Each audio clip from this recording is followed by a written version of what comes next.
আমি আর হান্সিকার দাদা মানে আমার ছেলে এখন বসে আছি, আর হান্সিকা গেছে ওর পাপার সঙ্গে এখন খাবার অর্ডার করতে।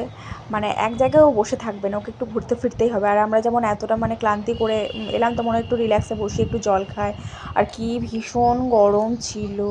তো হান্সিকাকে ওর পাপা নিয়ে গেল মানে বেসিনে হাত ধোয়ানোর জন্য। তো এখন বসে গেছে পাপার পাশেও, আর আমাকে বলছে খাবার কখন আসবে মাম্মা, খাবার কখন আসবে, এখনও কেন এলো না, এরকম একটা ব্যাপার। আমি বললাম একটু তো দাঁড়াও, তুমি তো এখনই খাবার অর্ডার করালে, আমাদের আগে যারা আছে মানে যারা এসেছে তাদেরকে তো আগে দেওয়া হবে না, তারপরে আমাদের নাম্বার আসবে।